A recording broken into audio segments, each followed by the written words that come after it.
Wisdom academy. आज इस video में हम करने वाले हैं 7 मार्च, जो कि हमारा जब DSSB PRT 2022 का पेपर स्टार्ट हुआ था उसका फर्स्ट डे का पेपर है और सेकंड शिफ्ट का पेपर है। ठीक है, 7 मार्च की सेकंड शिफ्ट का पेपर है और इस पेपर की मैथ्स मैं ऑलरेडी करा चुकी हूँ। अगर आप मैथ्स प्रीवियस ईयर की जो मैंने प्ले लिस्ट बना रखी है, अगर उसमें जाओगे तो जो लास्ट वीडियो मैंने अपलोड करी है वो इसी वाले क्वेश्चन पेपर की है, 7 मार्च सेकंड शिफ्ट की। तो वहाँ से आप लोग मैथ्स कर सकते हो। और इसकी जो साइकोलॉजी है मैं अभी करवा रही हूँ पार्ट बी की। और हाँ, कल 18 सितंबर को मैंने क्वेश्चन पेपर अपलोड करा है पार्ट बी का ही।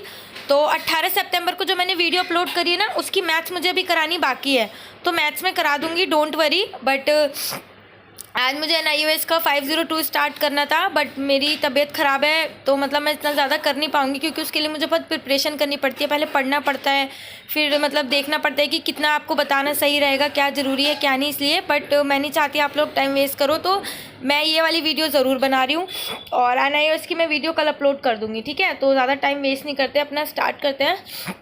फर्स्ट क्वेश्चन है 7 मार्च सेकेंड शिफ्ट। ठीक है, फर्स्ट क्वेश्चन है, which of the following statement is correct. आपको बताना है कि कौन सी स्टेटमेंट इसमें से सही है। During middle childhood the peer groups of children are usually all girls और ऑल बॉयज़। यस, जब हम मिडिल चाइल्डहुड में होते हैं तो जो हमारे पेयर ग्रुप बनते हैं कि जैसे लड़कों का ग्रुप होता है तो लड़कों का, लड़कियों का है तो लड़कियों का। क्योंकि जो चाइल्डहुड में वाले में हमारी क्या थिंकिंग होती है, अच्छा हमारा सारा ग्रुप लड़कों का है ना, हम लड़कियों को ऐड नहीं करेंगे।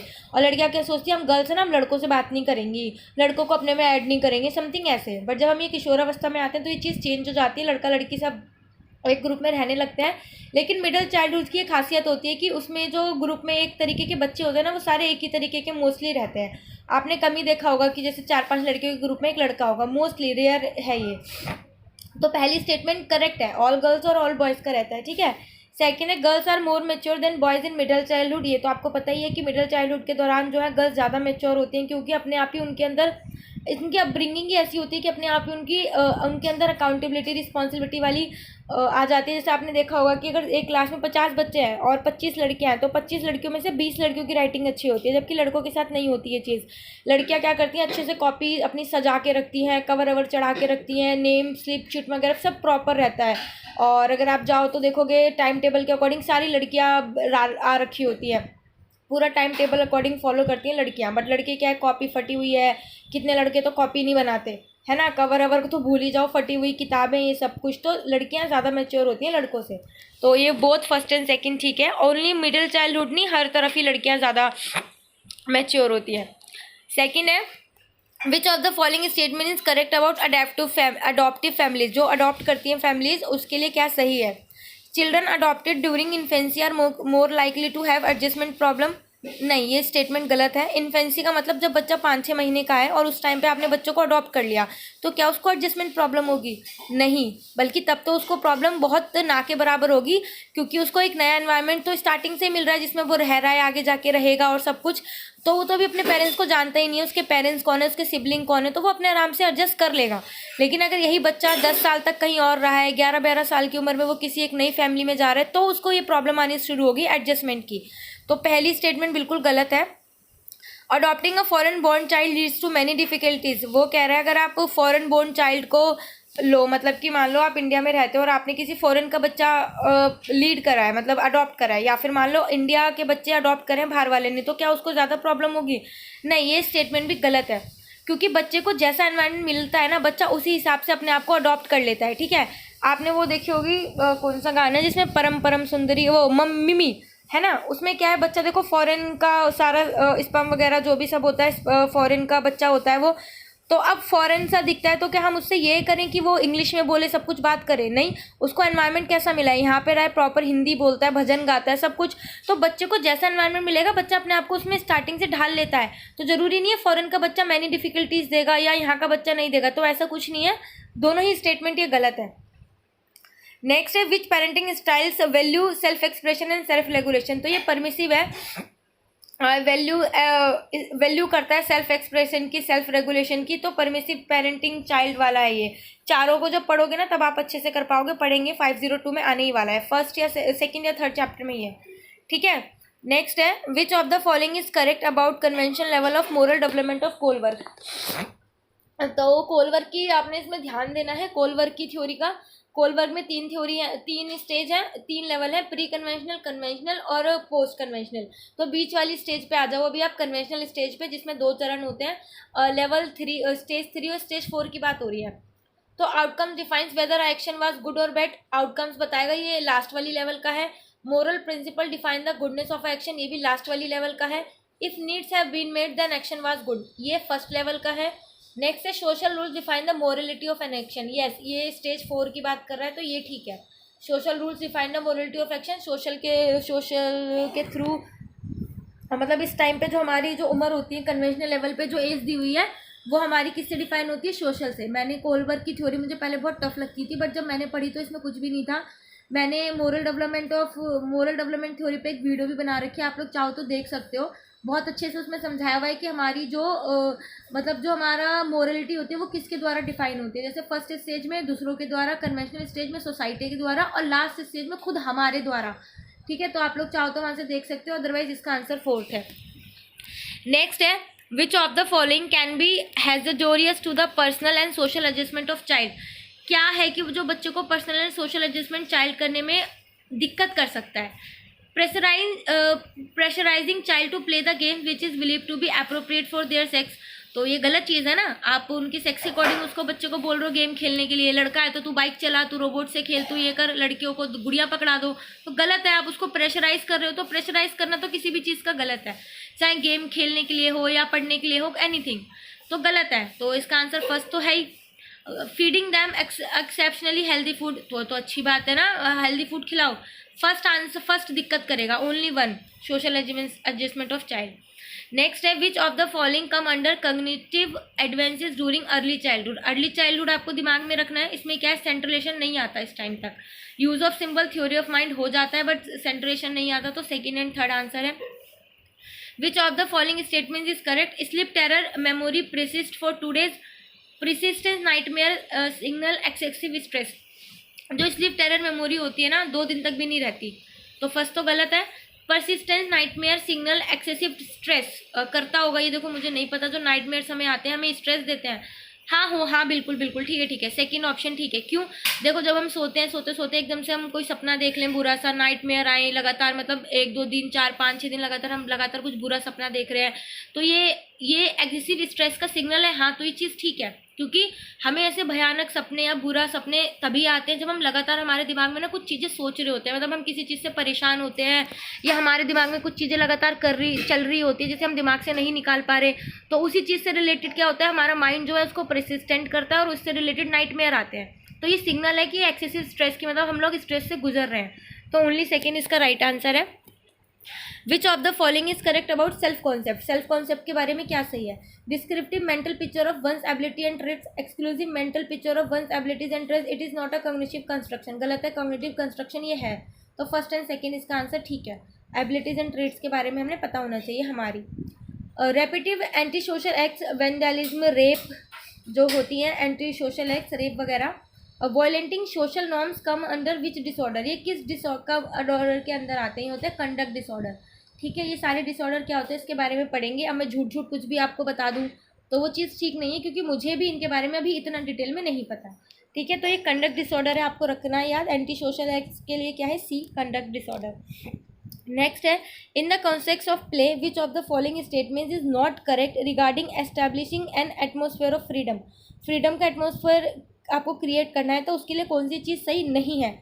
Don't tell the children that what to do and what not to do, हाँ बच्चों को मत बताओ क्या सही है क्या नहीं, बच्चे let children decide. In free time child should be set free to do whatever he she want to do, हाँ जब फ्री टाइम है बच्चा भाई फ्री होना चाहिए कि तुम्हें जो करना है कर लो। जैसे मान लो फ्री पीरियड लगता है आपको, आप कोई टीचर अपसेंट है, आपका फ्री पीरियड लगा दे कि जाओ आप पढ़ाओ, तो भाई आप बोलोगे मैं क्यों पढ़ाऊँ फालतू में, है मेरा फ्री पीरियड वो कर दिया, तो बच्चों को बोलते जो करना है कर लो, मैं भी जो करना है वो कर लूँगी। ठीक है, तो ये चीज़ ठीक है। Giving freedom when child give vent to the most aggressive and destructive impulsive, अच्छी बात है, बच्चा ज़्यादा अग्रेसिव हो रहा है उसको फ्रीडम दो थोड़ी जो वो चाहता है। Encourage the timid children who is not playing to play, ये क्या है, अब बच्चे की मर्जी है ना वो खेले ना खेले, और आप उसको फोर्स करो जाओ खेलो तुम क्यों नहीं खेल लो खेलो। अब अगर आप उसको फ्री एनवायरनमेंट दे रहे हो, ये उसकी मर्जी है ना वो खेले ना खेले, अगर आप उसको फोर्स करोगे तो ये फ्रीडम कैसी है, तो इसका आंसर होगा डी। ठीक है। In Baddeley's model dash a element of working memory that controls the processing of information. तो ये सेंट्रल एग्जीक्यूटिव है। इसमें जो बेडले का मॉडल है ना, इसमें बहुत सारी चीज़ें पढ़नी पड़ेंगी, बहुत सारी इन द सेंस कि कुछ एलिमेंट्स हैं उनके ना नाम याद रखने, जैसे उसमें से एक उठा के इन्होंने नाम दे दिया। अब जैसे सेरेब्लम है, मेडुला है, स्पिनल कोड है, ये क्या होता है? ये सारे हमारे माइंड के अंदर होती है, हमारे दिमाग को डिवाइड करते हैं सेरेब्लम में, मेडुला में, स्पिन कोड में। तो ये कह रहे हैं जो बेडले का मॉडल है कि ये वो उसको दिखा रहे हैं कि वर्किंग मेमोरी है जो हमारी सारी इन्फॉर्मेशन को, प्रोसेस को कंट्रोल करती है। तो ये इसने सेंट्रल एग्जीक्यूटिव बोला था कि हमारे दिमाग में एक सेंट्रल एग्जीक्यूटिव होता है जो वर्किंग मेमोरी को कंट्रोल करता है कि क्या, कैसे, कहाँ तक इन्फॉर्मेशन रखनी है, सब कुछ वो चीज़ है। ठीक है, तो इसका आंसर होगा ए। 12th है, in the context of friendship in middle childhood which aggression is aimed at achieving an objective, hostile aggression और इंस्ट्रूमेंटल अग्रेशन। तो इसका आंसर है सेकेंड, इंस्ट्रूमेंटल अग्रेशन। नेक्स्ट है, concern with baby image that is how one's look become increasingly important during adolescence और old age. तो obviously old age में तो हम समझदार हो जाते हैं, एडोलसेंस का होता है कि हम बॉडी इमेज को लेके बहुत कंसर्न होते हैं कि भाई हम सुंदर लग रहे नहीं लग रहे, कोई हमें देख रहा है नहीं देख रहा, और बार बार आदत होती है शीशे में खुद को देखने की, शीशे में खुद को देखना, मतलब ठीक से तैयार वैयार होकर रहना, बाल वगैरह को ठीक करना। तो ये एडोलसेंस की बात है कि भाई हम सुंदर लगने चाहिए, सबसे सुंदर हम ही हो, हमसे सुंदर कोई ना। तो ये एडोलसेंस की है। नेक्स्ट है, the term use for the quality to differentiate between bigger और स्मॉल एंड मोर और लेस इज ऑर्डिनेटी। ठीक है, ऑर्डिनेटी होता है ये। कार्डिनेटी तो मेरे को पता नहीं, सेंट्रलाइजेशन जो अहम केंद्रिता होता है वो होता है। ऑर्डिनेटी का मतलब है कौन बड़ा है, छोटा है, ज़्यादा है, कम है, ऊंचा है, नीचा है, ये सारा ऑर्डिनेटी होता है। कंजर्वेशन का मतलब संरक्षण, कि जो चीज़ मोटे पतले में सेम है, मतलब पतले पतले में सेम है, तो मोटे पतले में जाके भी सेम रहेगी, तो वो कंजर्वेशन होता है। ये मेजरमेंट से रिलेटेड होता है, स्पेशली इन लिक्विड फॉर्म में। ठीक है, नेक्स्ट है, with respect to cognitive development ability to order item along a quantitative dimension is called seriation. Series से लगाना किसी भी चीज़ को, क्वेश्चन भी आपसे ये बोल रहे हैं कि एबिलिटी टू ऑर्डर आइटम्स को ऑर्डर से लगाना, ये क्वांटिटिव डायमेंशन है, वो सीरिएशन है। ठीक है, छोटा उससे बड़ा, उससे बड़ा उससे बड़ा, या किसी भी हिसाब से हम क्लासिफिकेशन करवा सकते हैं, उसको सीरीज में लगाना, ये सीरिएशन होता है। ठीक है, नेक्स्ट है, which of the following is the memory that produce scripts of familiar routines. इसमें से कौन सी मेमोरी है जो प्रोड्यूस करती है फैमिलियर रूटीन की स्क्रिप्ट्स को? जेनेटिक मेमोरी और episodic memory.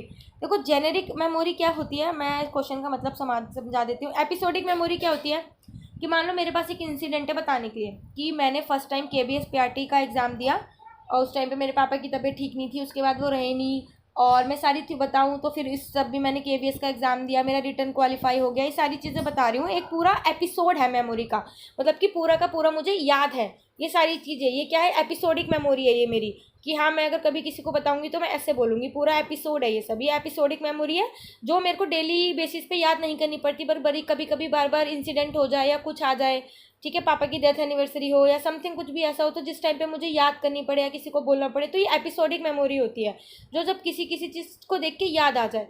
But generic memory क्या होती है कि आपको पता है आपको रोज़ सुबह उठ के ब्रश करना है, ब्रश करके नहाना धोना है, पूजा करनी है, जो भी आपका करना है, ये जेनेरिक मेमोरी है।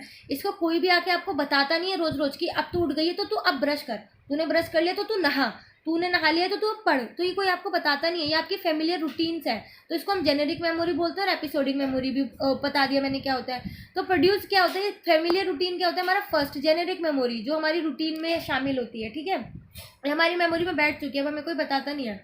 Experiential element of intelligence is creative. देखो कितना क्वेश्चन बढ़िया पूछा हुआ है, थ्योरी में से कितना डीप क्वेश्चन है ये। वो जो उसकी थ्योरी है ना जिसने एनालिटिक प्रैक्टिकल कंपोनेंशियल दिया है उसके पार्ट में डिपार्ट रखा है, तो प्रयोगात्मक एलिमेंट इंटेलिजेंस की कौन सी थ्योरी का पार्ट है, तो क्रिएटिव इंटेलिजेंस है ये, ठीक है, इसको पढ़ना पड़ेगा डिटेल में तब अच्छे से क्लियर होगा। Guns for boys and dolls for girls represent world kind of stereotype, तो ये जेंडर स्टेरियोटाइप है, लड़कों के लिए बंदूक और लड़कियों के लिए गर्ल्स, तो ये ऑब्वियसली जेंडर स्टेरियोटाइप है, गलत है। नेक्स्ट है, in early childhood bed time may bring on a form of death anxiety and the child में डू ऑल शी और he can do to avoid it. Separation anxiety, childhood में क्या है कि हमने अपने मम्मी पापा के साथ ही सोना है, कोई और सोएगा तो हमें अच्छा नहीं लगता, मम्मी पापा के साथ सोएंगे। तो ये अर्ली चाइल्डहुड में होता है कि बेड टाइम के टाइम में एक सेपरेशन एंजाइटी होने लगती है। मीन्स चाइल्ड में डू ऑल शी और he can do to avoid it, कि वो इसको अवॉइड करना चाह रहे हैं, सेपरेशन एंजाइटी होती है वो। सोशल पैनिक डिसऑर्डर, कल्चरल, आप लोग वैसे जाओगे तो ऑप्शन से भी इसको कर लोगे, ठीक है। नेक्स्ट है, with respect to the eating habits of pre scholar schooler which of the following statement is correct. Eating habit बतानी है प्री स्कूलर की, मतलब एक स्कूल बच्चा कब जाना शुरू करता है, 5 साल में। अलग बात है आप 2.5-3 साल के बच्चों को भी प्ले स्कूल में डाल देते हैं हम। तो जब बच्चा मान लो 5 साल के पहले का है तो उसकी ईटिंग हैबिट बतानी है कि क्या हो सकती है, कैसे खाना खाता होगा। Both pre schooler and infant eats equally in portion to their size, नहीं, इन्फेंट कम खाएगा, प्री स्कूलर ज़्यादा खाएगा, तो कैसे ठीक है, नहीं। The eating habit of pre schooler and infant in proportion to their size is random. अब साइज के अकॉर्डिंग थोड़ी खाना बांटने लगेंगे कि तू आधी रोटी खा, तू 1 रोटी खा, तू 2 आलू खा, नहीं। Pre schooler eats more in proportion to their size than infant, हाँ ये चीज़ ठीक हो सकती है, प्री स्कूलर ज़्यादा खाना खाएगा इन्फेंट के कंपेरिजन में। Pre schooler eat less in proportional to their size than infants. Pre schooler eat less in proportion to their size than infants, इसका आंसर डी दे रखा है। मीन्स ये कैसे हो सकता है, प्री स्कूलर कम खाना कैसे खा सकता है इन्फेंट्स के कंपैरिजन में, प्रोपोर्शन में। आई डोंट नो, मुझे इसमें डाउट है आंसर में। बाकी अगर आप लोगों को पता हो आप मुझे बताओ और शेयर करो कि क्या हो सकता है इसका सही आंसर, या क्या है आपके व्यूज़ इस आंसर पे, ठीक है। नेक्स्ट है the vernacular press act in British India was passed in 1878। पता है आपको वेनिकुलम एक्ट कब पास हुआ था, जिसमें प्रेस पर जो प्रतिबंधित लगा दिया था इंडिया में उसको हटा दिया गया था, वेनिकुलर प्रेस एक्ट बोलते हैं उसको, 1878 में आया था। विच of the following represent symbolic models for imitation, ठीक है, इमिटेशन के लिए क्या सिम्बॉलिक है, तो ये कॉमिक कैरेक्टर्स हैं। बताऊंगी क्या है, हम करने ही वाले हैं 1-2 दिन में, वो अनुकरण वाली थ्योरी ना, इमिटेशन वाली, वो टीचर, कॉमिक कैरेक्टर, रिलेटिव और सिबलिंग। तो कॉमिक कैरेक्टर जिसमें हम अपने आप ही किसी को भी कैरेक्टर चूज कर लेते हैं, फिर उसी के अकॉर्डिंग करना चाहते हैं चीज़ें। If child A is suffering from mental illness then he will show all the given characteristics except, अगर कोई भी बच्चा मेंटल इलनेस से सफ़र कर रहा है तो वो इन चारों में से चीज़ें दिखाएगा, एक को छोड़ के। डिफिकल्टी कॉन्सेंट्रेटिंग, और क्या, प्रॉब्लम इन सॉल्विंग फूड, नहीं इसमें प्रॉब्लम नहीं होगी। बिहेवियर चेंज होगा, अनएक्सप्लेन वेट गेन और लॉस होगा, येस, बट बी नहीं होगा, ठीक है, तो बी आंसर होगा।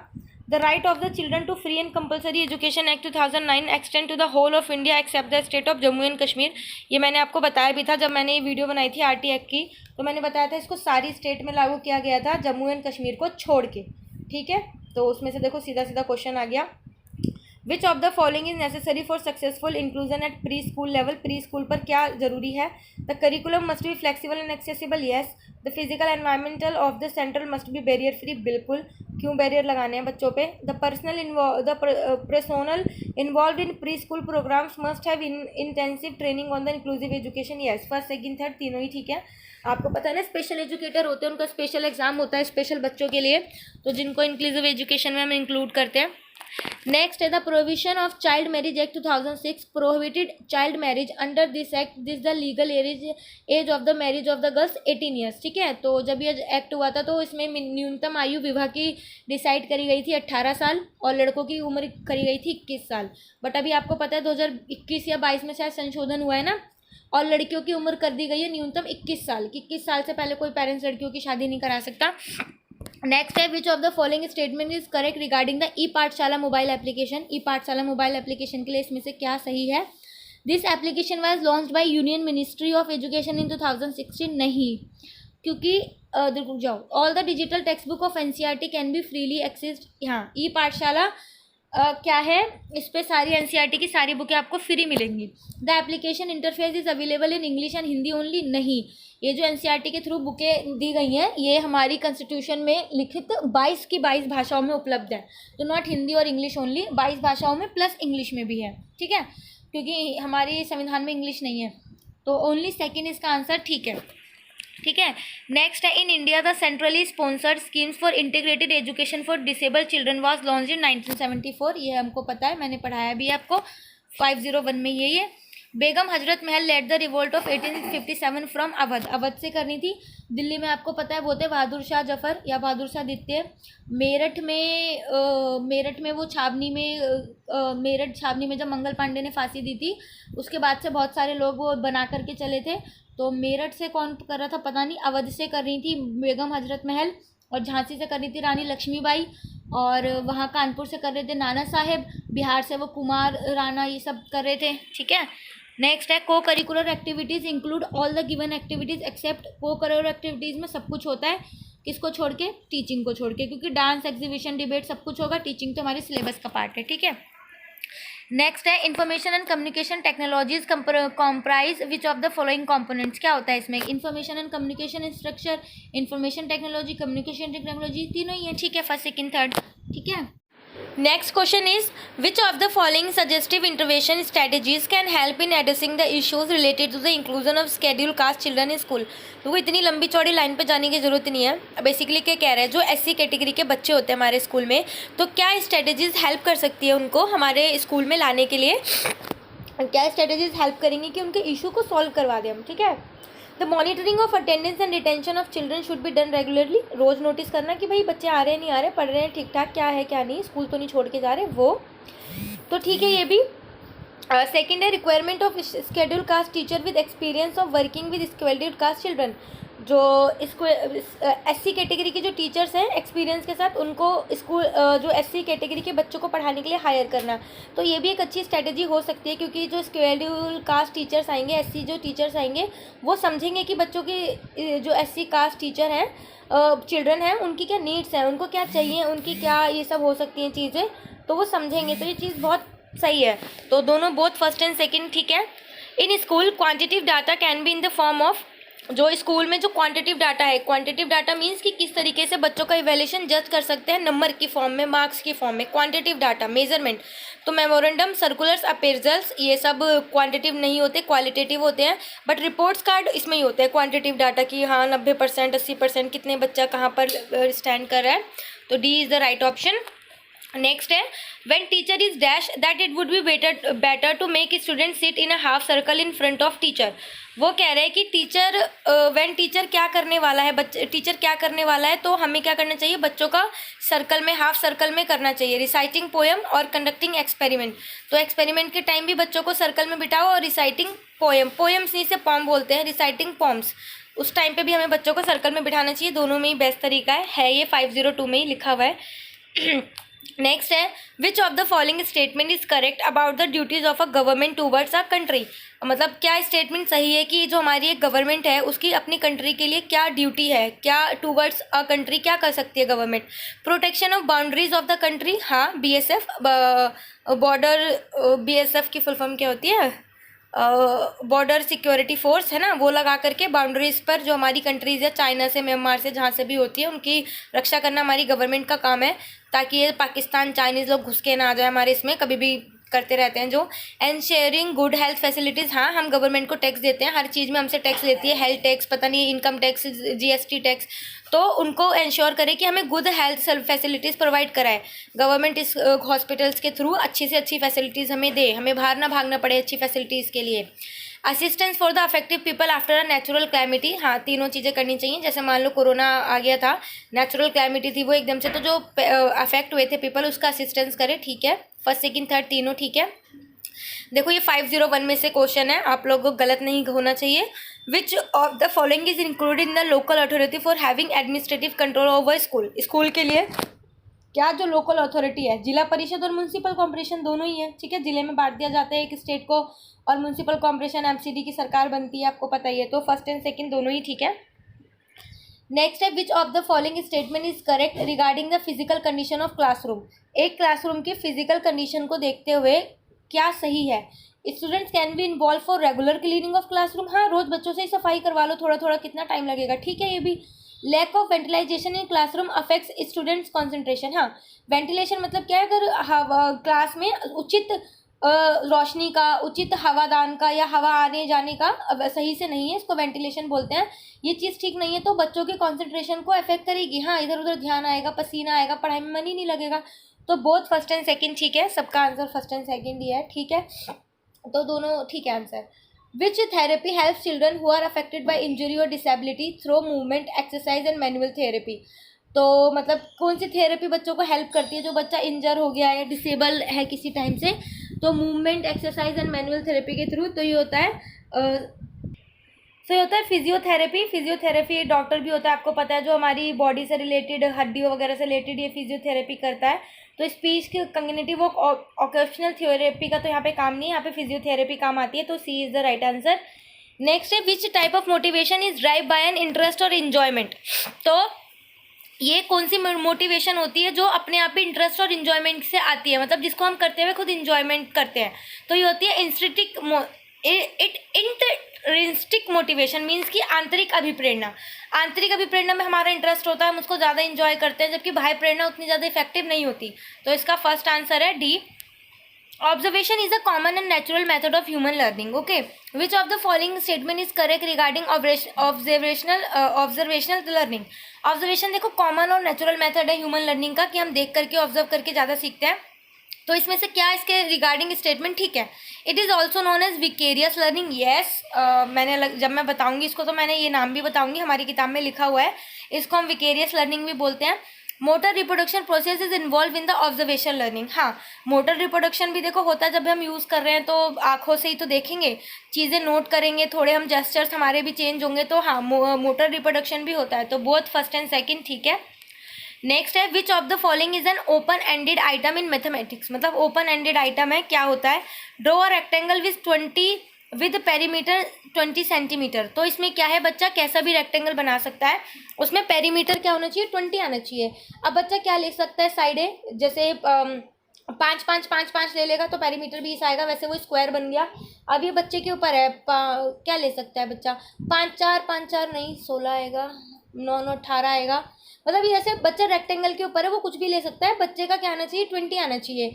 अब वो कितना भी ले ले बच्चा, 5 ले ले, एक 9 ले ले, 9 5 13, मतलब कुछ भी ले सकता है। पॉइंट में भी आंसर आ सकता है इसका, सब कुछ ठीक है। ओपन एंडेड आइटम है ये मैथ का, क्योंकि एवरेज निकालोगे तो 78 83 91 का सबका सेम आएगा। डिवाइड करवाओगे 58 को 8 से, सबका कॉमन आएगा। ग्रेटेस्ट कॉमन फैक्टर, मतलब कि जब इसमें हम HCF लेंगे 10 15 85 का, तो वो 5 आएगा, तो वो सबका कॉमन है, सबका कॉमन आएगा, बट फर्स्ट अलग हो सकता है। तो ये ओपन एंडेड आइटम है, ठीक है।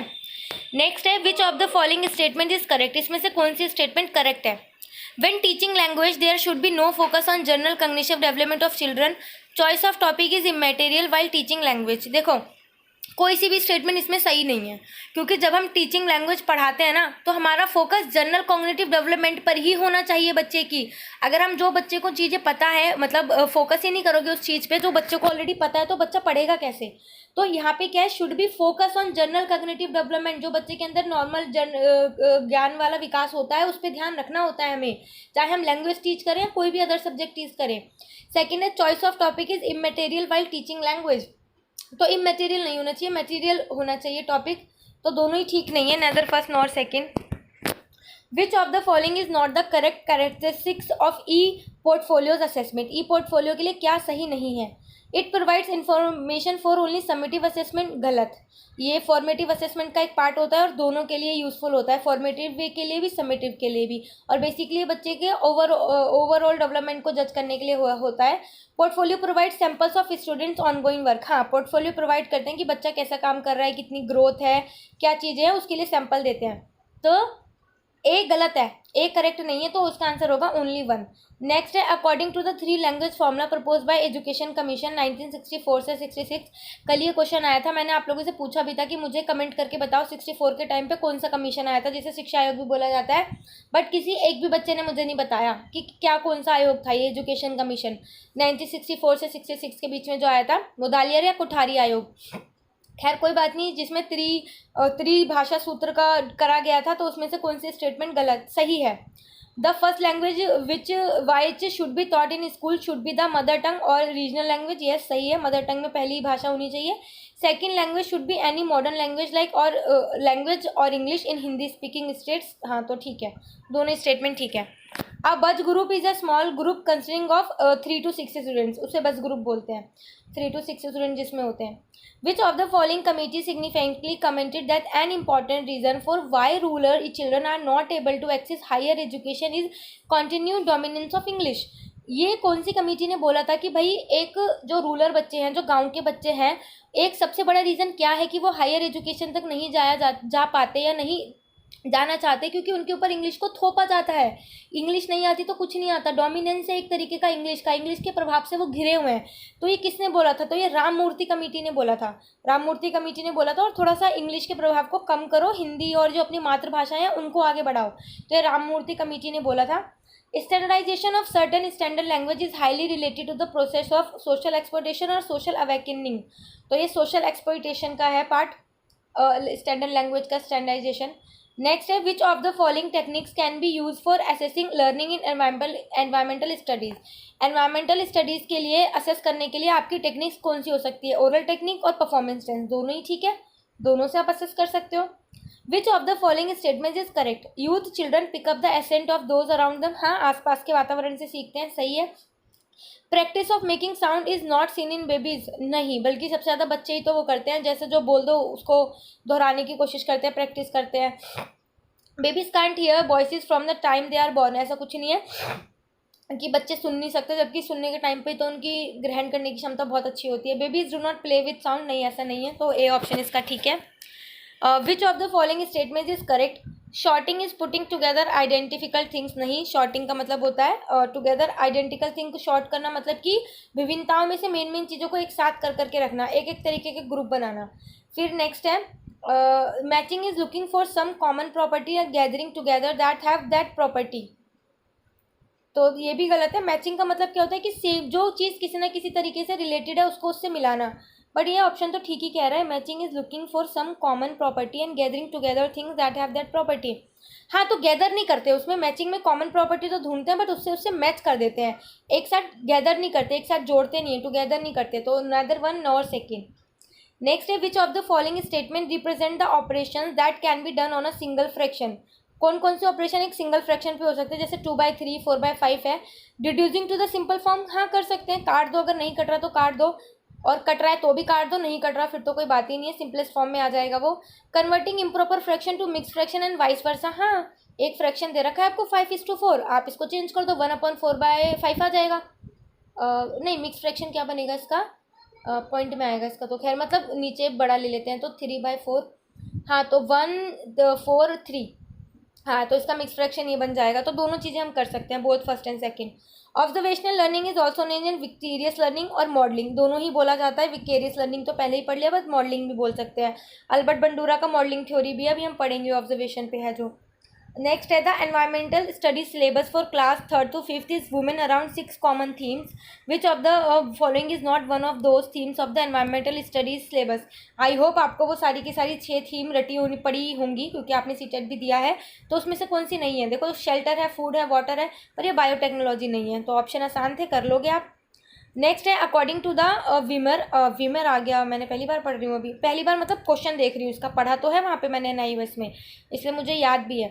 According to the Weimer there are 5 practice that needs to change to achieve learning centre teaching, which of the following is not one of that practice. हाँ, तो विमर ने दिए हुई है 5 प्रैक्टिस दी हुई है कि किस तरीके से हम प्रैक्टिस कर सकते हैं अपनी लर्निंग को बढ़िया करने के लिए। तो the balance of power, the responsibility of learning, the culture of class and the functions of content, तीनों दिए हुए हैं, but a culture of class, इसने कल्चर की बेसिकली कोई बात नहीं करी हुई है, ठीक है। सी नाम का मैंने ऐसे याद करे थे कि जिसके अंदर क्या लाइनों में आता है, तो सी से कुछ नहीं था, तो मैं यहाँ से ऐसे रिलेट कर सकती हूँ। द कल्चरल ऑफ क्लास कुछ नहीं था, कल्चर के बारे में नहीं विमर ने कुछ भी बोला हुआ, तो सी इसका आंसर होगा। Dyslexia refers to reading disorder, मैंने वीडियो बना रखी है लर्निंग डिसेबिलिटीज़ पे, आप चाहो तो देख सकते हो। तो डिसलेक्सिया क्या रिफर करता है? रीडिंग डिसऑर्डर, ठीक है। नेक्स्ट है which of the following statement is correct, इसमें से कौन सी स्टेटमेंट सही है? It is no exaggeration to say that the idea of proof is the single most important idea in all of the mathematics. Exaggeration का मतलब होता है किसी भी चीज़ को बढ़ा चढ़ा के बोलना, बहुत ज़्यादा। एग्जेगरेशन का मतलब किसी भी चीज़ को बढ़ा चढ़ा के बोलना, तो वो कह रहे हैं कि यहाँ पे कोई भी एग्जेगरेशन नहीं है किसी भी आइडिया का, कि देख single most important idea in all of the mathematics, कि कोई भी एक आइडिया जो है वो मोस्ट इंपॉर्टेंट है, तो ये बात ठीक है। और क्या, क्योंकि हर चीज़ के अलग अलग आइडिया हो सकते हैं, अलग अलग मेथड हो सकते हैं, अलग अलग टीचिंग अप्रोचेज हो सकती हैं। तो नेक्स्ट क्या कहता है? A mathematical proof of a statement consist of not more than one step which wake up mathematically acceptable evidence to support this statement. Second statement गलत है। देखो, अगर आपने कितनी सारी थ्योरम अभी तक आपने प्रूफ करी है, थ्योरम कह लो या एल्गोरिथम कह लो या क्या होते हैं वो जो रूल होते हैं जो बिल्कुल फिक्स होते हैं, तो क्या कह रहा है कि मैथमेटिकल जो प्रूफ होते हैं स्टेटमेंट के सिर्फ एक ही स्टेप में होने चाहिए। मान लो अब आपको पाइथागोरस थ्योरम प्रूफ करनी है, कर्ण का हाइपोटेनस का स्क्वायर बराबर परपेंडिकुलर का स्क्वायर प्लस बेस का स्क्वायर। तो क्या आप उसको वन स्टेप में प्रूफ करके दिखा सकते हो? और वो कह रहा है कि एक ही स्टेप होनी चाहिए जो हमारे एविडेंस को सपोर्ट करे। तो ये तो चीज़ गलत है, सिर्फ फर्स्ट स्टेटमेंट सही है, सेकेंड गलत है। नेक्स्ट है which of the following statement is correct? There is no difference between telling and reading a story. नहीं, रीडिंग स्टोरी पढ़ना अलग है और टेलिंग स्टोरी मतलब अपने एक्सप्रेशन चेंज करना। आपको पता है एक बार जंगल में एकदम से शेर आ गया, ठीक है, ऐसा है। लेकिन जब मैं कहानी पढ़ूंगी तो मैं ऐसे पढ़ूंगी, एक बार जंगल में एक बार शेर आ गया, तो ऑब्वियसली डिफरेंस है। तो पहली स्टेटमेंट गलत है। Intonation pattern of both telling and reading a story is the same. नहीं भाई, गलत है। टेलिंग रीडिंग स्टोरी अलग अलग है, तो दोनों ही गलत है, नेदर वन नॉर सेकेंड, मतलब कोई सा भी करेक्ट नहीं है। Which of the following statement is correct? Data is information collected in a systematic manner with the aim of reaching certain related conclusion. Data क्या है? डाटा एक सिस्टमेटिक मैनर होता है जिससे हम किसी भी रिजल्ट तक पहुंच सकते हैं, किसी भी कंक्लूजन का रिजल्ट होता है वो। तो हाँ, ये चीज़ ठीक है, हम डेटा तभी तो कलेक्ट करते हैं। मान लो कि पीआरटी का एग्जाम कितने बच्चों ने दिया, पास होने की प्रोबेबिलिटी कितने बच्चों की है, कितना रिजल्ट आ सकता है, तो ये जो हम कंक्लूजन निकाल पा रहे हैं वो डेटा के ऊपर बेस ही तो करके निकाल पा रहे हैं। तो पहली तो स्टेटमेंट ठीक है। Handling data is nearly doing arithmetic, तो ये गलत है। आपको भी पता है हैंडलिंग डाटा जो है, data mean, median, mode, polygon, frequency curve, तो ये सब क्या होता है? ये स्टैटिक्स का पार्ट है, ना कि अर्थमेटिक का। तो सिर्फ फर्स्ट ठीक है। सेकेंड है all are the major components involve in the classroom process except, सब कुछ क्लास में होता है इसको छोड़ के। इवैल्यूएटिंग टीचर्स परफॉर्मेंस, ये है टीचर की परफॉर्मेंस को जज करने के लिए अभी तक कोई पैरामीटर नहीं है, बाकी सारी तीनों चीज़ें आप लोग पढ़ लो, होती हैं वहाँ पे क्लास में। The full form of TLM is, ये तो आपको पता ही होगा, टीचिंग लर्निंग मटेरियल, सबको ही पता होगा। नेक्स्ट है which of the following activity promotes gross motor development? क्या ग्रॉस मोटर डेवलपमेंट को प्रमोट करता है? रनिंग गेम्स, हाँ। Debates and discussion, yes. Tree climbing, tree climbing में motor develop, gross motor development क्या होगा? ग्रॉस का मतलब बड़ा बड़ा वाला, जैसे running games, debate and discussion, ठीक है, बट इसमें तो फाइन मोटर स्किल चाहिए हमें ट्री पे चढ़ने के लिए। तो डिबेट्स एंड डिस्कशन में, सॉरी रनिंग एंड गेम्स में हमें चाहिए, ट्री क्लाइंबिंग में भी ग्रॉस मोटर चाहिए, लेकिन डिबेट एंड डिस्कशन में तो कोई मोटर स्किल थोड़ी चाहिए। यहाँ पे तो स्पीकिंग वाली हमारी काम करेगी। डिबेट एंड डिस्कशन में बहस करने के लिए हिम्मत चाहिए, बोलने के लिए बढ़िया कम्युनिकेशन स्किल चाहिए। तो यहाँ पे ग्रॉस मोटर नहीं होगा, तो सेकंड नहीं होगा, बट फर्स्ट एंड थर्ड ठीक है।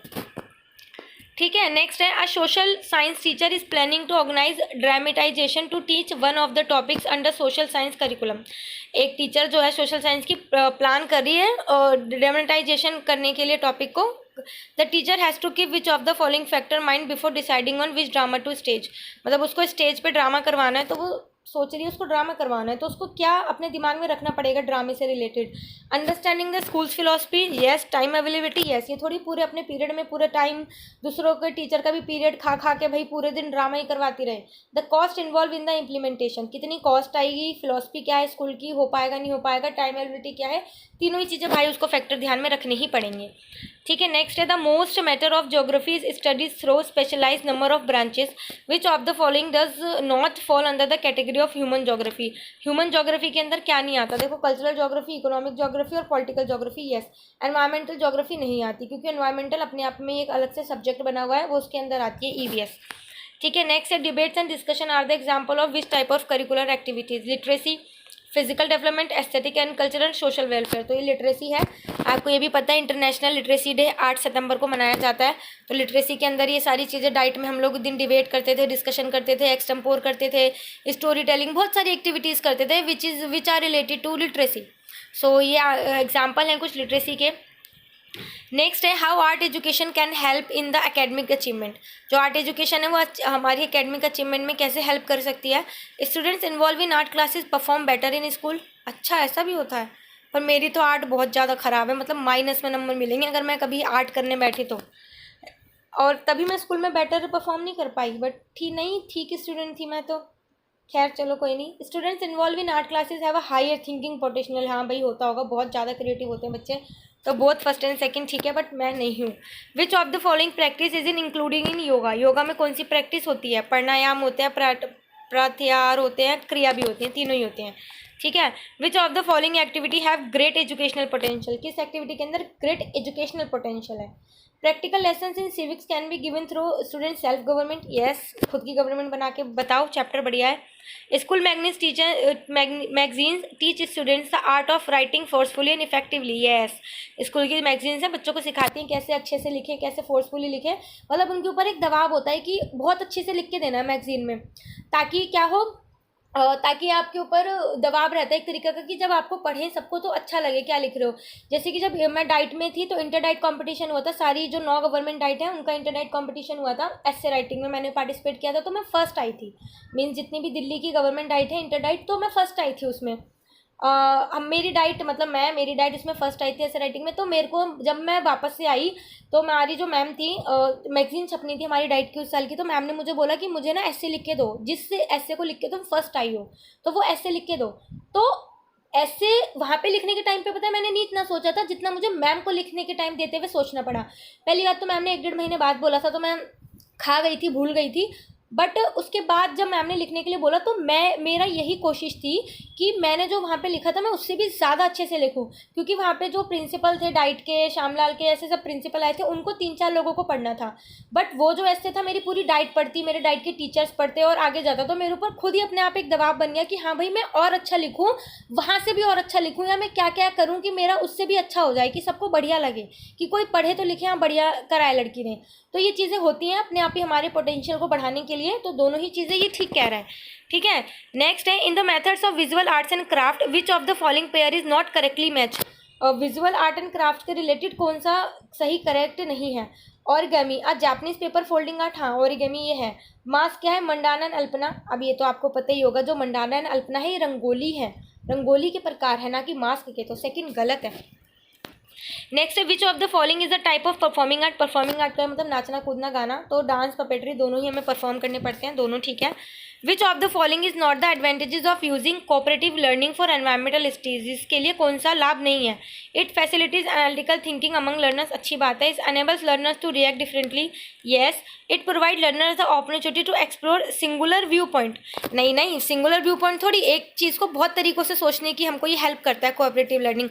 मान लो कोऑपरेटिव लर्निंग हम कर रहे हैं, ग्रुप में 5 लोग हैं, तो एक ही पर्टिकुलर पॉइंट पर 5 लोग अपने आंसर करेंगे, 5 लोग अपने व्यूज़ देंगे, तो ज़रूरी थोड़ी वो सारे व्यूज़ गलत हों, तो ये सिंगुलर व्यू पॉइंट नहीं बनाता, मल्टीपल व्यू पॉइंट बनाता है, कि हम उस एक चीज़ को 5 तरीके के लोगों के हिसाब से देख रहे हैं और सुन रहे हैं, तो हमारे भी समझ में आता है हम इस चीज़ को इस तरीके से भी सोच सकते हैं। तो सी इसका राइट आंसर रहेगा, बढ़िया एकदम, जहर ऑप्शन सही है।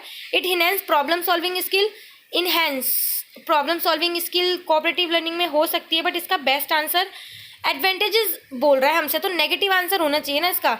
It enhance problem solving skill, हाँ ये करता है, बट नॉट द एडवांटेज पूछ रहा है, तो इसका सी ऑप्शन होगा, क्योंकि नेगेटिव पूछ रहा है तो नेगेटिव में आंसर होगा। सिंगुलर व्यू पॉइंट नहीं, मल्टीपल व्यू पॉइंट होता है।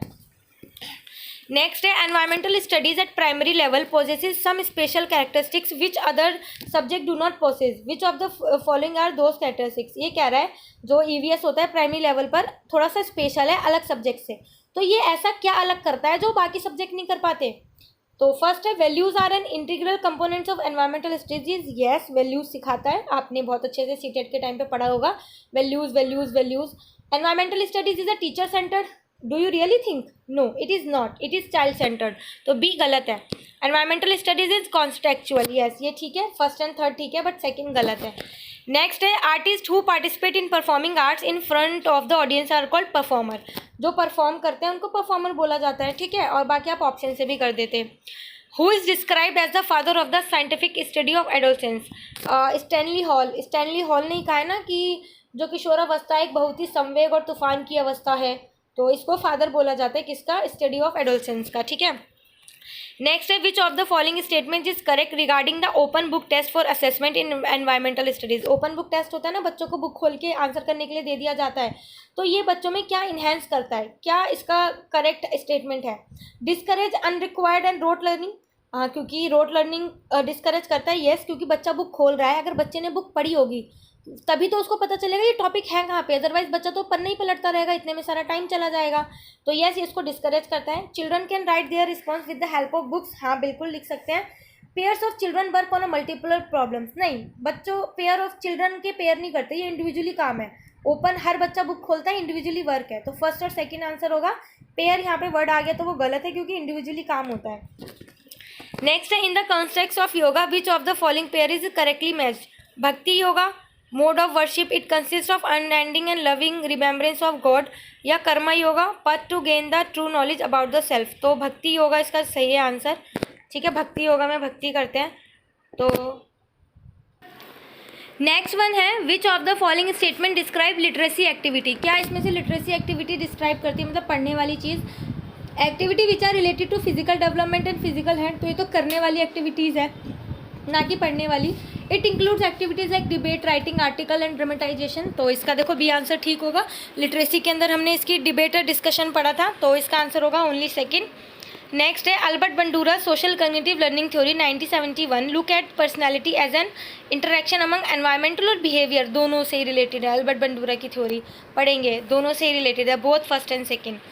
नेक्स्ट है, which of the following statement is correct regarding the civics book of Eklavya. Eklavya की सिविक बुक से रिलेटेड हम लोग क्या सही है। It is based on the vision in which the school which the people to have a voice, और it was written from the view point of paternalistic state. नहीं, तो फर्स्ट इसका आंसर है पीपल के विजन से रिलेटेड है, paternalistic state पर ये डिपेंड नहीं है, तो ओनली वन। नेक्स्ट है, social science are different from social studies in which of the following aspects, composition, approach और एरिया ऑफ अफेयर। तो दोनों ही ठीक है। पहले मेरे को भी समझ नहीं आता कि सोशल स्टडीज़ सोशल साइंस एक ही तो है, बट नहीं, हम SST सोशल स्टडीज़ और सोशल साइंस अलग अलग है चीज़। ठीक है, इसका डिफरेंस हम पढ़ेंगे जब ये वाली बुक पढ़ेंगे 508। नेक्स्ट है, द सोशल साइंस सब्जेक्ट्स में be categorize under the 3 branches और headings which of following is correctly match. Social science के अंदर 3 मेन हेडिंग है जिसमें हमने इसकी ब्रांचेज है उसको डिवाइड करा हुआ, तो इसमें से कौन सी करेक्ट मैच है।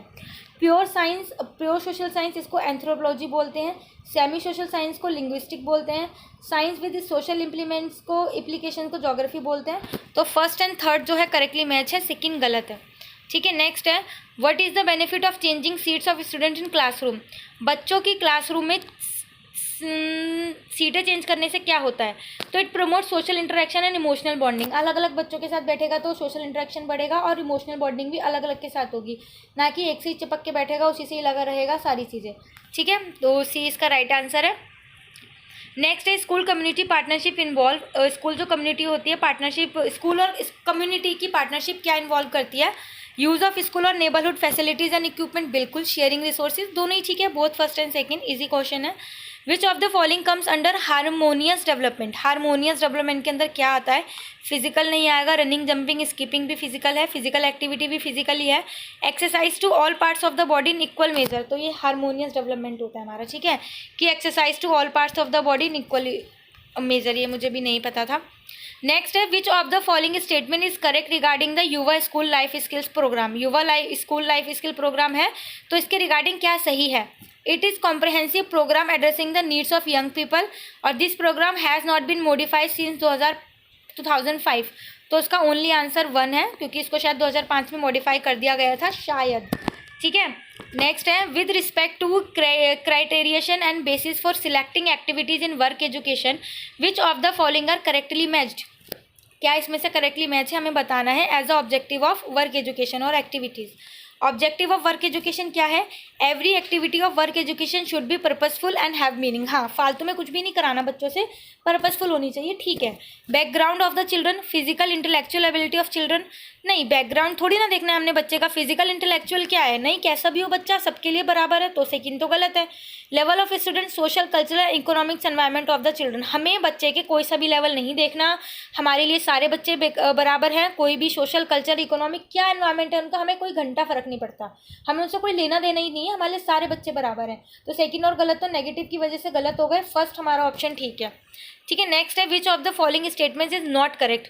Work education does not teach life skill. तो यहीं पे ये गलत हो गया, क्योंकि वर्क एजुकेशन के अंदर ही हम लाइफ स्किल्स को सीखते हैं, पढ़ते हैं, तो पहले ही ऑप्शन हो जाएगा इसका। नेक्स्ट है, which of the following statement is not correct. इसमें से क्या सही नहीं है। Giving grades is more appropriate than giving marks for evaluating activities. हाँ, ग्रेड देना ज़्यादा सही है। ठीक है, 70 वाला बच्चा भी बी लेगा, B+, और 80 वाला भी B+, तो ठीक है। The evaluate process should be such that the children should learn to work and gain knowledge. हाँ, ठीक है। Evaluation can be demotivating in work education plan. Can be demotivating नहीं होना चाहिए। इवैल्यूएशन हम बच्चे का कर रहे हैं तो अच्छा, बच्चे को डीमोटिवेट करेगा तो क्या फ़ायदा।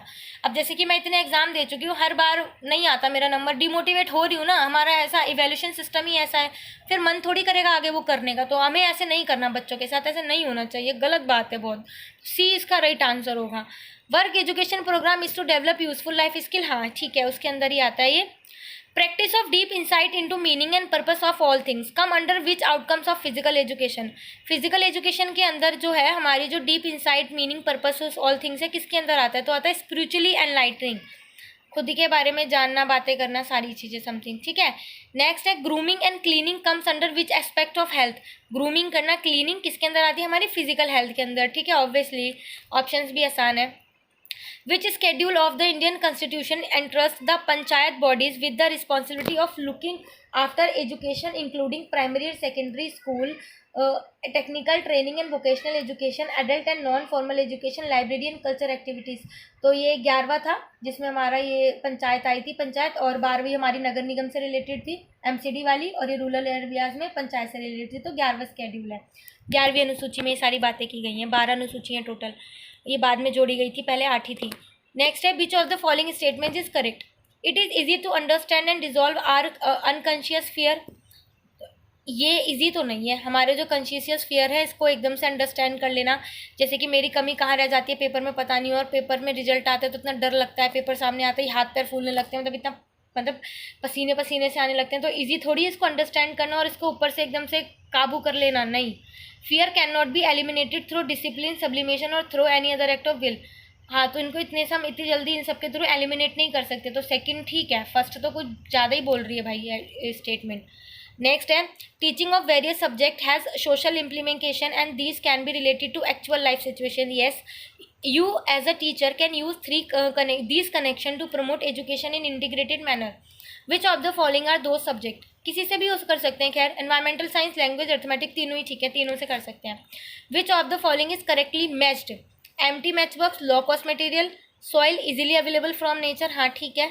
Knife easily available from nature, लेकिन हम नाइफ का यूज़ नहीं करेंगे, नेचर से नहीं है। Cotton, coconut fibre waste material तो नहीं है, बी ठीक है इसका आंसर।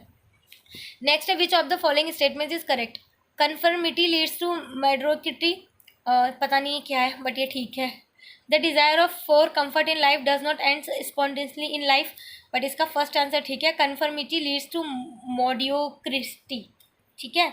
नेक्स्ट है you as a teacher, please बना दो टीचर, हम बहुत कुछ करने को तैयार हैं। You as a teacher can organise community programme for school children, चलो अच्छी बात है, हम करेंगे organise school children, youth, adult etcetera, सबके लिए कर रहे हैं हम लोग, ठीक है, organise. And these can be organise in the school और in the community. Nature of this programme refers to, तो हम ये प्रोग्राम कर रहे हैं, हम कम्युनिटी में भी कर सकते हैं और स्कूल में भी। तो हमारा मेन मोटिव क्या होगा? एडल्ट एजुकेशन देना, कल्चरल एक्टिविटीज़ और सैनिटेशन, तीनों ही होगा, ठीक है। हम ये चीज़ें ध्यान रखेंगे और हम करेंगे। Very nice. Which of the following statement is correct? Implicit in right education is a cultivation of freedom and intelligence. Yes, right education का यूज़ करना, जो हमारा राइट है एजुकेशन को लेने का, वो हमारी फ्रीडम एंड इंटेलिजेंस को कल्टिवेशन करता है। नेक्स्ट है in right education the cultivation of freedom and intelligence is possible only if there is any form of compulsion. नहीं, कंपल्शन नहीं है। देखो, अगर हम कंपल्शन की बात करेंगे तो फ्रीडम कहाँ से आएगी? सेकंड तो गलत ही है, क्योंकि अगर हमें फ्रीडम ही देनी है तो कंपल्शन थोड़ी लगा सकते हैं हम। तो इसका फर्स्ट आंसर ठीक है। Which of the following is not correctly match, इसमें से कौन सा करेक्टली मैच नहीं है? Sponge waste material, seeds waste material नहीं है, क्योंकि सीड्स के थ्रू तो हम प्लांट लगा सकते हैं, पेड़ पौधे लगा सकते हैं, तो सीड्स है, ठीक है, तो नॉट करेक्टली मैच्ड है। नेक्स्ट है what is the full form MTA, mother teacher association. ये देखो कहाँ से क्वेश्चन पूछ लिया, इतना सा एक पैराग्राफ था कि हम लोग कम्युनिटी से बढ़ावा करने के लिए क्या क्या चीज़ें कर सकते हैं। तो उसमें था ना मदर टीचर मदर वार्ता, मतलब माता शिक्षक वार्ता करके, तो वहाँ से उसमें MTA की फुल फॉर्म पूछ ली। जबकि हिंदी में वाले बच्चे क्या करेंगे, तो मैंने पढ़ा हुआ है दोनों में, तो मतलब समझ में आ गया, बट हिंदी मीडियम वाले बच्चे क्या करेंगे? अच्छा, शायद इसमें फिर MTA ही होगा हिंदी वाले में भी, बट मदर टीचर एसोसिएशन होता है इसका मतलब, ठीक है। उस बताओ एक छोटे से पैराग्राफ में से ऐसे क्वेश्चन बना दिया। Family community engagement show positive effect on which of the following. जो फैमिली कम्युनिटी होती है, दोनों का मिलना, फैमिली और कम्युनिटी का, क्या ज़्यादा पॉजिटिव इफेक्ट शो करता है? अटेंडेंस पर भी, ड्रॉप आउट रेट्स पर भी, हाई रिस्क बिहेवियर पर भी, तीनों पर ही करता है। तो तीनों ही आंसर ठीक है। So this is the last but not the least, हमें बहुत सारे क्वेश्चन पेपर करने हैं। इसके बाद क्या है ये which of the following combination is not correct, इसमें से कौन सा करेक्ट नहीं है। Parent involvement may interpreted broadly to include the adults who play an important role in a child's family life. देखो, अगर पेरेंट्स बहुत ज़्यादा इंटरप्ट करेंगे एडल्ट की लाइफ में तो एडल्ट लगने लगेंगे, चिढ़ने लगेंगे, अपने पेरेंट्स से अपने आप ही दूर होने लगेंगे, ठीक है। अभी हमारे पेरेंट्स, जैसे हम लोग एडल्ट हैं, अभी क्या है, तेरी तो नौकरी नहीं लग रही, ये है वो है, उल्टा सीधा बोलते रहते हैं, ठीक है, बुरा लगता है हमको, बट हम एडजस्ट कर जाते हैं। बट अब इसमें क्या कह रहे हैं कि may interpreted broadly to include the adult who play an important role in child's family life. तो उनका ज़्यादा इंटरप्रेट करना चाइल्ड की फैमिली लाइफ में करता है, तो इतना ज़्यादा एडल्ट में नहीं करता, ठीक है। तो पहली स्टेटमेंट गलत हो गई, मतलब पहली स्टेटमेंट पूछ रहा है कि नॉट करेक्ट, तो पहली स्टेटमेंट सही है, क्योंकि पेरेंट इन्वॉल्वमेंट एडल्ट में तो दिक्कत करेगा, बट लिखा है कि and who play an important role in child's family life, तो जब चाइल्ड वाली लाइफ चल रही होगी उसमें तो सही है, एडल्ट में गलत है, तो ये स्टेटमेंट ठीक है। अब teachers in school may be interpreted broadly to include teachers and other programmes functionaries that serve children and families. हाँ, टीचर जो स्कूल में हैं वो बच्चों की लाइफ में, चिल्ड्रन की लाइफ में और फैमिलीज़ की लाइफ में उसमें इंटरप्ट कर रहे हैं, ब्रॉडली रूप से प्रोग्राम करवा रहे हैं, दोनों को एक करने के लिए, बच्चे पेरेंट्स के लिए, स्कूल टीचर का रिलेशन कैसा है, टीचर पेरेंट्स का रिलेशन कैसा है, पेरेंट्स बच्चों का रिलेशन कैसा है, बच्चे टीचर का रिलेशन कैसा है, इन सब पे फोकस किया जा रहा है, तो ये अच्छी चीज़ है। दोनों ही स्टेटमेंट करेक्ट है। अब ये कह रहा है कि कौन सी करेक्ट नहीं है, तो नेदर वन नॉर टू, दोनों ही करेक्ट हैं, क्योंकि ठीक है। आई होप आपको ये वीडियो पसंद आई होगी, और नेक्स्ट वीडियो में करेंगे हम कोई नेक्स्ट सैम्पल पेपर मीन्स कि इसका ही पार्ट भी करने वाले हैं, ठीक है। जब तक के लिए